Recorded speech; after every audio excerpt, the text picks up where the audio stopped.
kaaway niya. Ayun ang kaaway niya mga Andre. Tumatahol siya pag pumapasok yung mga pusa sa bahay. Libangan niya yan eh.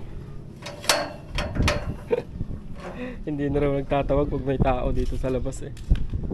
Nasanay na sa loob ng bahay. Bayaran ng bahay mga Andre, no? Kailangan na magbayad. Tuwing ano bang deadline namin? 2025 o 29? Eh ano na, 20 na, no? Yan talaga yung paradahan mga Andre, no? Dahil walang parking, kaya sa labas ng bahay. Ay, sa kalsada pala, sa kalsada. Pagas na naman mga Andre. Full tank na naman. Para sa masa. Pambihira. May nabasa akong comment mga Andre, no? Si Master Cube Road Adventures. Napapanood ko to mga Andre, no? Masipag to. Kumbaga pagkagaling niya rin sa trabaho, diretso siya sa sa pag-u-Uber, sa pick up ng mga Andre, no? Pagkain o kaya grocery. Ganun ang diskarte niya mga Andre, no? Master Cube, shout out sa iyo. Napapanood po kita. Ito po yung sabi niya mga Andre, no? Nako Dre, ito based lang sa experience ko dito sa Ontario. Nag-Uber at Lyft din ako, pero karamihan ng pasahero hindi magtitip at dapat ready ka kung saan ka dalhin, malayo o malapit. Ready ka sa mga biyahe tulad ng Toronto, Montreal. Pambihira. Hindi ko kukunin naman yun, Master, no? Tapos wala kang makuha na pasahero pabalik. Kaya di na ako nag-Uber at Lyft passenger. Nag-stick na lang ako sa food at grocery delivery. Nasa diskarte lang talaga. Although part-time ko lang naman yon. Mas okay na sa food at grocery delivery. At least di ko na kailangang makipagplastikan sa tao. Yung pagkain at grocery hindi na nagsasalita kahit kumanta o sumigaw pa ako, walang ibang taong nakasakay. Good luck na lang pagbalik mo. Sa bagay, isang bagay yun mga Andre, no? Marami rin ngang nagsasabi, may nabasa rin ako na lalo na pag madaling araw o gabi mga Andre, no? Yung maisakay mo is mga laseng tapos susuka sa sasakyan mo. Yun ang pinakamaganda, no? Nako po, inang pambihira, oh. Sabi ni Duterte, President, shoutout sa iyo. Pambihira, oh. Idol Rice, na pagtanto ko lang kaya ka nagkaroon ng mga basher simula nang umuwi ka uli ng Pinas kasi di mo sinabi yung totoong reason ng pag-uwi mo. Binitin mo sila kaya napikon. Hehehe. Dapat kasi simula pa lang sinabi mo na agad reason mo, para di na sila nag-isip ng kung ano-ano sa'yo. Kita mo si Alwin and Emma. Umuwi si Alwin, sinabi agad yung reason niya. Ikaw kasi parang nagpapa-tweet thumbs ka pa. Vlogger ka, idol, nagpaka-public figure ka, so dapat talaga ready ka sa lahat ng sasabihin ng viewers. Yun lang sir, concern lang ako sa viewer mo pa rin ako Andre. Milking the issue siya. Enjoy din naman niya, pero pikon naman. Hindi naman ako nag-i-enjoy, pero yun nga mga Andre, no? At least na-content ko po yung mga pinagsasabi nyo, no? Kahit walang katuturan. Kahit punong-puno ng kasinungalingan, di ba? Na-i-feature natin kung anong klase kayong tao. Yun mga Andre, no? Kumbaga sabi ko nga po mga Andre, no, minsan pag pupunta ka sa comment section, talagang dapat handa ka kasi dyan parang roller coaster of emotion mga Andre, no? Dami mong mararamdaman dyan Pero most of the time naman is madami yung mga Andre, no, yung magagandang comment. Pero ganun pa man po, no, napapag-usapan, di ba? Na-content natin at yun nga, na-feature natin kung ano ang ugaling Pilipino na talagang nangingibabaw sa ibang bansa mga Andre, no? At yun ay kasipagan. Hindi chismis, no? Pambihira kayo. Ingat lagi, God bless kuya. Pa-fishball naman. Yun, kay Kuya Puto, no? Kay Kuya Puto nga kung ano-ano pinagsasabi, no? May basher din siya na tinatawag pa siyang tulongges. Pambihira. At bagong lahat mga Andre, no? Shoutout ko muna, baka makalimutan ko Shoutout po kay Sir Jeremy at Genesis Rick Team ng Yakuza Sansui. Yun, mga subscriber natin yan mga Andre, no? Subscriber. Shoutout din po kay Kuya Roland tsaka kay Ate Wanil. Hindi ko raw sila naaalala. Naku po, hindi naman po sa ganun. At ganun din po kay Nash at Chris. Shoutout po sa inyo. At eto po yung nagbigay sa akin ng puto nung nagpunta po kami sa mga Andre, no? Saan ba yun? Sa Ontario. Nakalimutan ko yung eksaktong lugar mga dre, no? Shoutout din po kay Rochelle Glorioso. Yun, sabi niya nakakalimutan daw natin mga dre, no? At maraming salamat po mga dre, no? Salamat sa mga comment nyo. At hindi po kayo nagsasawa. Lipat ka sa BC like Vancouver, hindi mo na siguro kailangan ng French language requirements para sa Uber driver. Madami din mall, pati building maintenance job, meron kang experience. If he can't afford to buy a house in Montreal, more so in Vancouver, his rent in Vancouver will also be significantly more expensive. Yun ang sabi ni Sir Robocop. At isa po yung katotohanan mga dre, no, na parang mas mataas po yata yung cost of living ng ng Vancouver. Tsaka parang nagkakaroon sila ng problema sa housing mga dre, no. Ayan ngayon ang isang pinakamalaking problema sa Canada mga dre, no, pagdating sa yung housing. Kaya nga po parang binabalak nilang limitahan o baka nilimitahan na nila yung pagpasok ng mga estudyante mga dre, no, yung pagtanggap ng international students sa Canada, kasi po parang isa yun sa mga bagay na nakakaapekto sa sa mga tirahan mga dre, no. Kaya napakataas po ng ng paupa, lalo na po diyan sa Vancouver mga dre, no. Lalabas ka ng ng downtown kung gusto mong mapamura-mura, di ba? O kung gusto mo dun sa downtown talaga, mapapamura ka, di ba? Hindi sa presyo kundi sa salita, di ba? Mapapawalasti ka na. Kabayan Montreal, malayo talaga ang disiplina sa pagmamaneho diyan sa atin dito sa Canada. Yung bagong upload ni Rapid Tulpo, isa ang na-ICU tapos parents at dalawa pang anak, ayun, namatay dahil sa irresponsibleng driver na nakainom. Dapat pag nahuling nakainom mga dre, no, nagda-drive, regardless kung lasing na lasing ka o o hindi naman, di ba? Dapat revocation agad ng lisensya, di ba? Kasi buhay ng tao yung nakataya eh. Amazon Flex diyan sa Canada. Bago po ako umuwi, chine-check ko po yan pero wala po eh. Iba yata yung tawag sa sa Canada mga dre, no? Pero hindi Amazon Flex.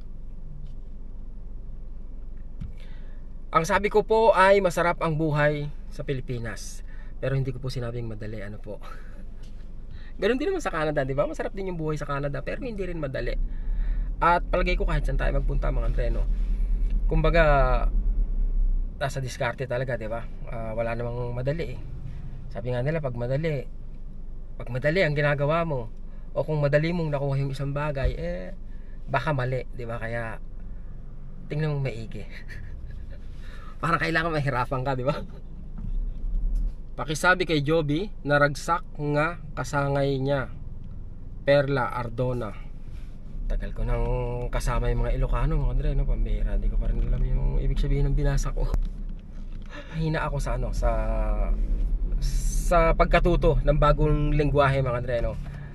Imagine 10 taon po ako sa Saudi pero hindi po ako, kumbaga yung alam kong salita is hindi pwedeng makipag mga dre, no, makipag conversation. Parang isisingit mo lang sa English yung salita na yon, parang ganun, para lang maintindihan ka ng konti ng kausap mo Arabic o Arabo mga dre, no. Ganun ako kahina sa mga dre, no, sa language. Kaya sa na lang, sa math pwede, kaya lang plus lang hindi pwede yung hindi pwede yung ba yung root cube o kaya division, pambira. Napagasta kayo mga dre. Tingnan natin kung saan makakarating yung yung 1,000. Ito yung natin, no.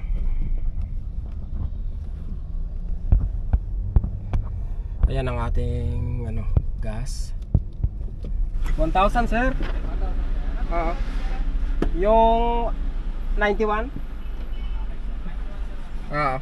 Let's see kung saan makakarating 1,000 mga dre, no. Kala ko tapos na agad eh. Parang 2 minutes lang, 10,000 na, ay 1,000 na no. Tatlong guhit yung mga dre, no. Kulang full tank. Talagang isang guhit 250 mga dre, no. Yun ang napatunayan ko. Meron pala akong sir? Sige, sir. App. Private lang to, sir? Oo. Grab? Parang may special discount pag grab May points din mga dre. Sayang din eh. Pambili ng bubble gum. Kabira.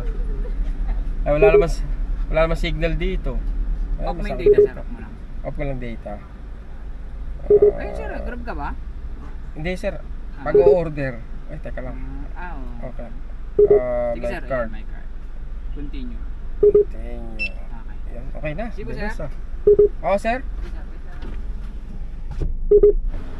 Salamat, sir. Thank you. Marami pa ba? Tingnan magpapagas ako. Grab ka, sir. Alin sa dalawa? Mukha akong driver? O dahil tong sasakyan na ganito ay talagang pang grab? O mukha talaga akong driver? Ay, wala sa itsura mo may sasakyan, sir, ah.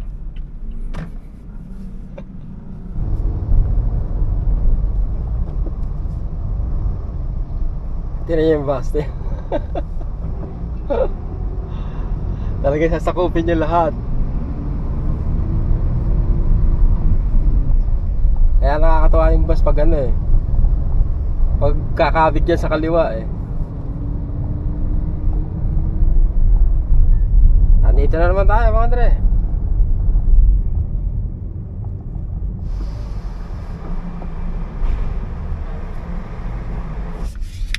Toll gate. Lahat na toll gate mga Andre, no?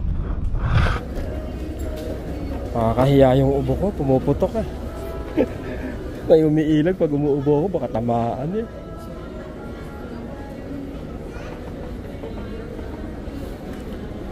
Dito ako magbabayad ngayon ng bahay mga Dreno.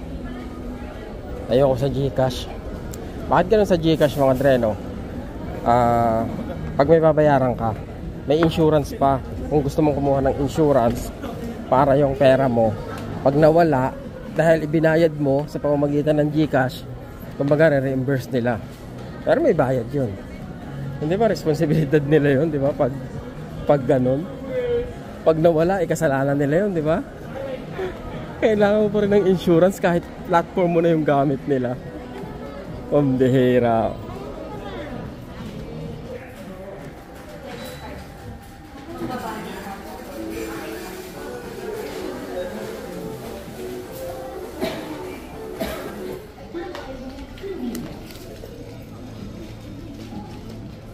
$8.5 mga Dre ang bayad namin sa bahay. Mura lang ang charge nila, 5 pesos lang. Kaya lang mahal yung parking nila kasi 20. Diba? Pwede naman sa GCash mga Dre, no? Kasi karamihan sa transaction dito mga Dre, GCash, no? Miski yung mga nagpapa 5-6, pwede rin GCash. Pambira, no? Kaya lang minsan yung GCash umani nagka-crash mga Dre, no? Minsan hindi ka makapag-login, hindi mo ma-access. Kaya ano eh, minsan alanganin eh. Kailangan ko naman bumili ngayon ng ng silicone mga Dre, no? Kasi pinagawan ko ng yung CR namin eh. Hiniwalay ko yung CR tsaka yung paliguan ba. Pinalagyan ko ng division sa gitna. Dadagdagan ko lang yung silicone mga Dre, no? Para yung tubig hindi tumatawid doon sa may pag naliligo.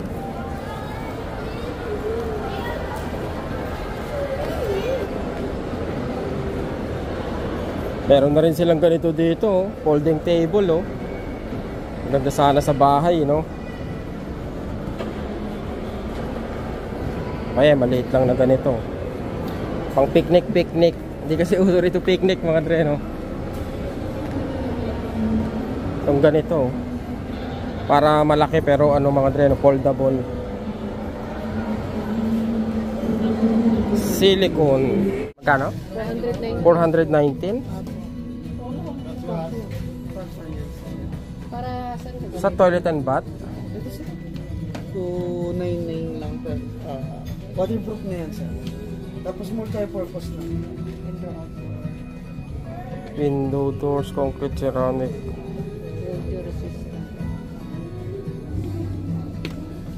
Kano ba yung bili ko? Eto 229. Ito pala. Oo.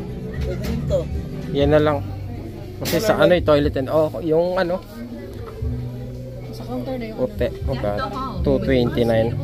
Mali ang gray yan, sir. Hawak niyo. Ito yung white. And enjoy savings of up to 50% off on tools, Isa, siguro. Isa lang ba? Wala siyang ano. Yung ano niya, yung dulo niya. Okay. Thank you.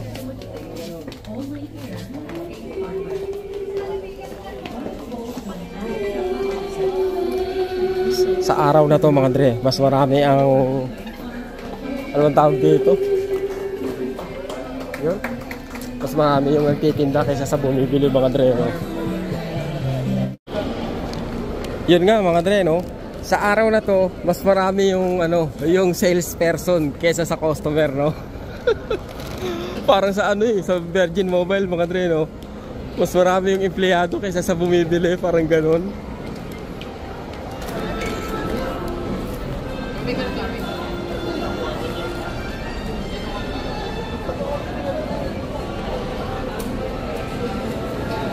Taas din, di ba? Advance Merry Christmas sa inyo mga Dre, no? Pag-siuwi na kayo sa Pilipinas, kayong nasa malamig na bahagi ng mundo, magpainit na kayo. Maganda yung weather ngayon mga Dre, especially pag gabi, no?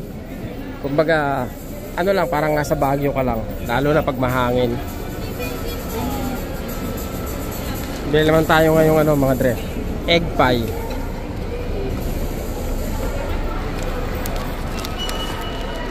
Laging pila rito. Lawlaw.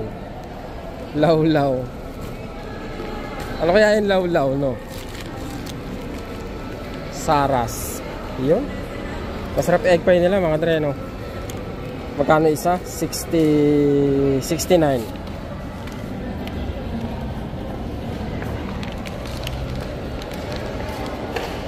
Pagbilang, uy, muntik, haging. Pagbilang,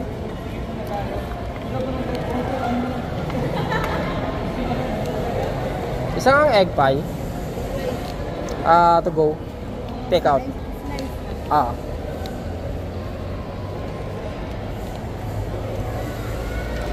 Naalala ko mga Dre nung bago pa lang ako sa sa Canada. Kasi pag magte-take out ka dito, sasabihin mo for take out, 'di ba? Doon sasabihin mo to go. Sasabihin sa'yo, sir, to go or dine in? Hindi, take out. No, I mean yeah, it's the same. Parehas lang, 'di ba? To go tsaka take out. Thank you. Ito mga Dre, tirahin natin sa sasakyan.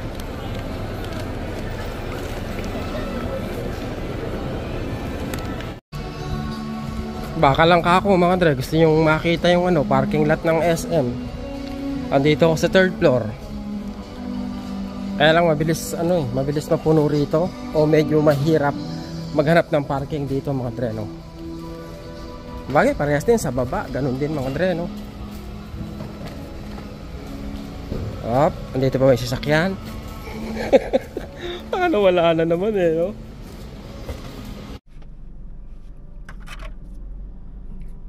Mga Dre, may i-share ako sa inyo na kumbaga matagal-tagal na namin pinag-uusapan to ni Madam Dama mga Dre, no? Kumbaga yung balak ko o yung gusto ko mga Dre, no? Sabi ko sa kanya bago ako umuwi ng Pilipinas, ang plano ko pag nabayaran ko na lahat ng mga responsibilidad natin, ang gusto ko sanang mangyari yung pag-travel mga Dre, no? Mag-travel sa Canada. Gusto ko lang mag-explore. Kumbaga kasama na rin mga Dre yung isa sa mga dahilan talaga, no? Yung pinakadahilan is yung pagbablog mga Dre, no? Gusto kong maisama kayo sa pag-ikot sa Canada mga Dre, no? Sa pakikipagsapalaran sa Canada, o kaya ma-experience ko yung bawat lugar. At least makapagbigay ako sa inyo ng feedback, o may kwento ko sa inyo kung anong karanasan yung naranasan ko sa lugar na pupuntahan ko mga Dre, no? Parang ganun yung unang plano na napag-uusapan namin mga Dre. Pagkatapos na-share namin yun sa isa sa mga kaibigan namin, no? Sabi ko, ganun nga yung gusto kong gawin, mag-ikot-ikot sa Canada para may experience ko.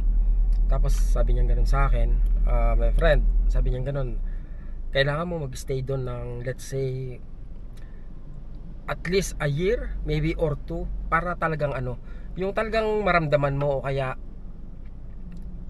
kaya parang kailangan mong ano mga dre, no? Kailangan mo daw na tumira ron ng medyo matagal-tagal para talaga ma-absorb mo o kaya makita mo yung totoong sitwasyon. Hindi ka raw makakapagbigay ng ano, parang fair na opinion sa isang lugar kung let's say what, 1, 2 or 3 months na maglalagay ka ron, parang ganon. Tsaka in the first place nga mga dre, no, parang syempre alam mo na aalis ka ron, kaya iba yung tingin mo sa isang lugar kumpara dun sa mga taong nakatira na ron. Parang ganon yung sabi mga dre, no? At I think totoo naman yon. Pero gusto ko pa rin gawin. Sabi ko, okay, let's see. Let's say na gusto kong tumira ng mga a couple of months, maybe 1 to 3 months nga mga dre, no? 1 month to 3 months. Maranasan ko lang mga dre, no, yung sisweldo ko, yung mga gastusin, yung tax, kung gaano ba talaga kalaki yung impact, di ba? Pagdating sa sweldo mo, alam ko namang malaki. Gusto ko lang maramdaman mga dre, no? Kasi sa Alberta mga dre, ilang percent ba mga dre? Paki-correct na lang po ako, no? 5% or 7, parang ganon mga dre, no? So kumpara mo sa Quebec na 15%, ang laki ng diferensya mga dre, no? Pagkatapos di nai-open ko nga uli kay kay Madam yon. Sabi ko, I think ito na yung tamang panahon para subukan ko yung napag-usapan natin dati na mag-explore ako sa iba't ibang probinsya ng Canada mga dre, no? Yung gusto kong unahin mga dre, British Columbia. Kasi pagbalik ko nga sa Canada, kasagsagan ng winter mga dre, at yung British Columbia, isa yun sa magandang lugar sa Canada na kung saan hindi ganun kalamig mga dre, no? Lalo't pag kalagitnaan ng winter. Kaya yun sana yung gusto kong unang puntahan. May kakilala kami doon, baka pwedeng mapakiusapan na doon muna ako titira mga dre, no? Parang ganon. Eto, kwentuhan lang to mga dre, ha. Kumbaga napag-usapan namin na plano, sinishare ko lang sa inyo. Tapos yun nga, kakausapin namin yung kaibigan namin na baka pwede ako doon tumira kung mag-share na lang ako, magbibigay na lang ako sa gastusin tsaka sa mga utilities, parang ganun mga dre, no? Basically mangungupahan po ako. Ganun ang setup mga dre. Pagkatapos, doon namin biglang naisip na nga pala, saan ka kukuha ng budget? Pambihira, oo nga, no? Kasi syempre madami kang bayarin, di ba? So kung magbabayad ka ng mga bills, wala kang steady income, so hindi pwede mga dre, no? Kung sa YouTube lang aasahan mo. Isang bagay po, no, sa YouTube kasi mga dre, no, dito hindi ka sigurado kung magkano yung kikitain mo. At yun nga, umaasa ka na sa bawat upload mo maraming manood. Kahit pa paano nang sa ganun mga dre, no, kumbaga magkaroon ka ng chance na makagawa uli ng content. Kasi nga mga dre, no, kumbaga katulad nung mga nabanggit ko na, hindi po libre yung paggawa ng content mga dre, no. Kumbaga yung time mo, yung effort mo, tapos yung gadgets, yung location. Basically mga dre, nag-aano ka rin, para ka ring production, yung ganun. Siyempre kakain ka rin, no. Kaya pasok lahat sa yun, sa taxes yun mga dre, no, sa deductibles na tinatawag mga dre, no.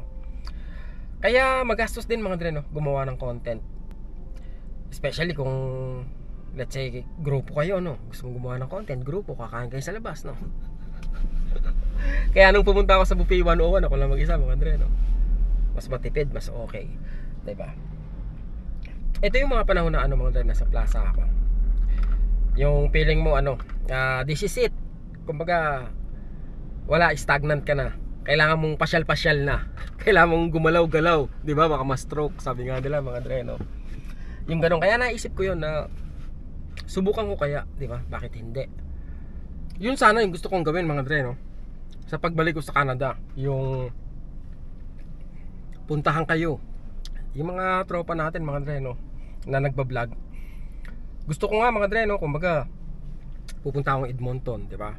Tapos i-chat ko na si i-chat ko na si Inags, baka pwede akong makitulog muna sa sopa nyo kahit mga 3 araw lang o kaya 1 linggo kung di mo mamasamain. Kahit katabi ko si Sayon at saka si ang pangalan isa si Saya, di ba? Kay Mark, di ba? Kay Mark Carino, ako na muna yung gagawa ng bahay niya. Ako na yung pipinish. O baka tapos na. Naisip ko rin mga dre na kumbaga sabi ko, o kaya magpo-post ako sa FB page, o kaya sasabihin ko sa bawat video ko kung saan ako next. Baka sakaling may isang subscriber na willing mga dre, no, na patuloyin tayo sa bahay niya kahit mga 1 buwan, di ba? Libre kain, yung ganon. Kapal na mukha no. Yun nga mga dre, no, may mga nag-iimbita sa atin na kung gusto natin punta raw tayo doon sa kanila, doon tayo tumuloy ng mga ilang araw, pero not to the extent na kumbaga perwisyo na tayo, di ba?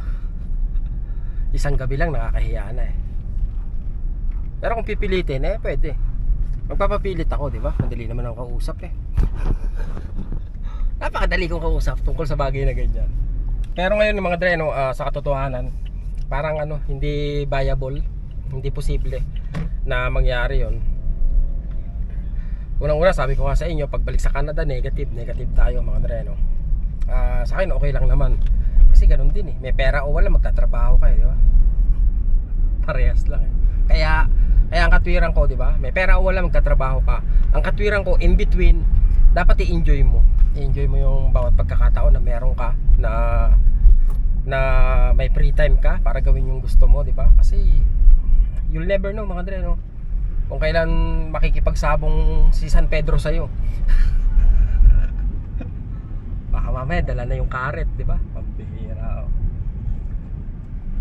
Sabi nga mga dre, no, tomorrow is never promise. Is never a promise? Ewan ko. Basta ganun mga dre, no.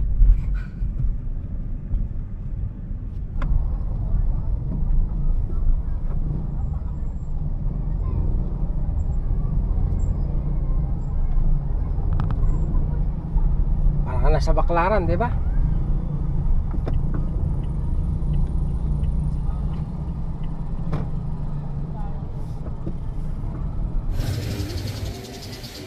May ihaw-ihaw dito mga dre. Mukha akong ihaw-ihaw, no. Gusto ko yung Sir, magkano rito sir? 10 lang. 10. Pagbilan na 1, 2. Ito sir, 3 lang. Pang-ulam yung mga dre. Magkano yung laman sir? 17. Thank you. Isa pa? Tenga. 5 kalahati. 5. Tsaka